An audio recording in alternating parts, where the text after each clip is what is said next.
என்னடா முருகா, ஒரே ஒரு சிப்ஸ் பாயிண்ட் வாங்கிட்டு வர சொன்னேன். போனானா இல்ல ஓஞ்சிட்டானா? அங்கேயாவது ரயில்வே தண்டவாளத்துல ஏதாவது தலைகளே வச்சுட்டானா? நாதேரி அவன் எங்க போனான்னு போய் பாடுறா. இதோ பாக்கறேன் தலைவா. தலா முருகா, அவன் வர மாதிரி எனக்கு ஒன்றும் தெரியல. கொஞ்சம் தலையை கீழே கொஞ்சம் குனியா. ஏன் தல? கொஞ்சம் குனிடா, நாசமா பண்ணவன.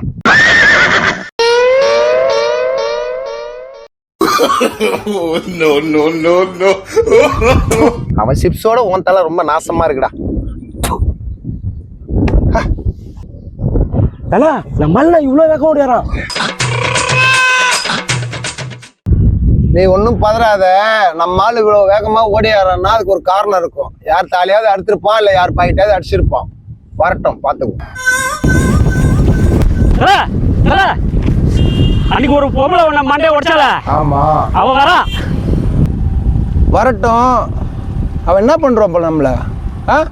அன்னைக்கு நான் கொஞ்சம் பவர் இல்லாத இருந்தேன், இன்னைக்கு ஃபுல் பவர்ல இருக்கிறேன். அவளை நான் இன்னைக்கு உன்னை எதுக்கு அனுப்பிச்சேன்? நீ என்ன வேலை செஞ்சுட்டு வந்துருக்குற? சிப்ஸ் பாயிண்ட் தான்டா உன்னை வாங்கிட்டு வர சொன்னேன். சிப்ஸ் பாயிண்ட் வாங்கிட்டு வந்தா தல. அந்த பொம்பளைய பார்த்த உடனே அவன் ஓட இந்த பயத்துல எங்க போட்டான்னு தெரியல தல. ஏண்டா ஒரு சிப்ஸ் பாயிண்ட் வாங்கிட்டு வர முடியல உன்னால? இந்த கன்றாய் புருஷ மண்டையெல்லாம் நக்கி குடிக்க வேண்டிய நிலைமையை வச்சுட்டேடா. என்ன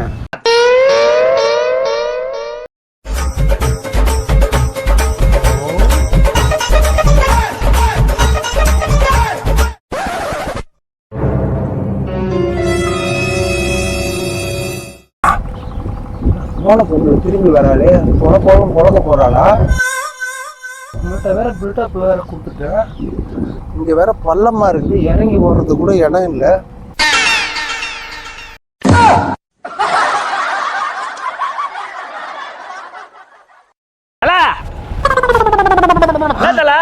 அந்த பொம்பளை செல்போனை தான் போட்டு போச்சு தல. டர்ராய் போச்சுடா எனக்கு. கொஞ்ச நாளைக்குள்ள மேல் வயிறு அடி வயிறுலாம் கலங்கி போச்சுடா. செல்போனை போட்டதுக்காடா இந்த மாதிரி இப்ப போராட்டம்.